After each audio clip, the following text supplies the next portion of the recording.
ক্ষুদ্র ক্ষুদ্র বালুকণা বিন্দু বিন্দু জল গড়ে তোলে মহাদেশ সাগরতল।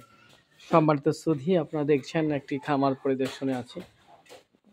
তো খামারে মাত্র 2টি গরু থেকে শুরু করছিল, সেই খামারে এখন সফল খামারি। তবে সময়ের অপেক্ষা, সময়ের আবহমান, সময়কে সময় স্রোতে চলতে দিন, আপনি আপনার কাজ করে যান। ইনশাআল্লাহ সফলতার দ্বারপ্রান্তে একদিন আপনি পৌঁছাবেন।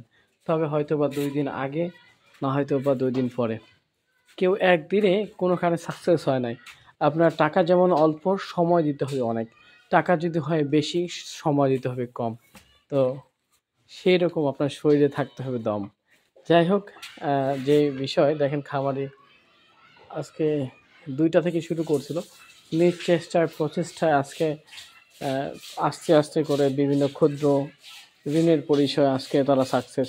তবে আপনাদের প্র্যাকটিসের পারপাসে যে বিষয়গুলো গুরুত্বপূর্ণ, সেটি হলো আপনাদেরকে আগে শিখতে হবে কীভাবে পালন করতে হয়, লালন পালন করতে হয়, রোগটাকে চিহ্নিতকরণ করতে হয়। তাহলেই কিন্তু আপনি আপনার লাইফের সাকসেসের দিকে এগিয়ে নিয়ে যাবেন। Otherwise you will be fall down in your life.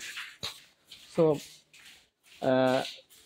তো এই জন্য আগে শিখেন, 2টা, 1টা, 2টা, 3টা থেকে শুরু করেন, যাতে আপনারা ভালো মানের একজন খামারি হতে পারেন।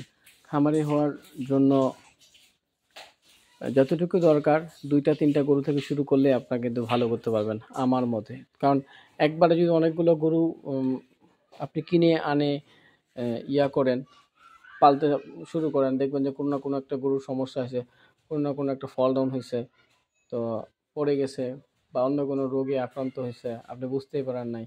তো আগে রোগগুলো চিহ্নিত করেন 2-3টা গরু থেকে, তারপরেই বেশি গরু পালার ট্রাই করেন। আশা করি আপনারা সকলেই বুঝতে পারছেন। ভালো থাকবেন, সুস্থ থাকবেন, পবিরুল এগ্রোর পক্ষে থাকবেন, পবিরুল এগ্রোর সাথে থাকবেন। আমি আপনাদের সাথে মোহাম্মদ পবিরুল ইসলাম। সালামু আলাইকুম।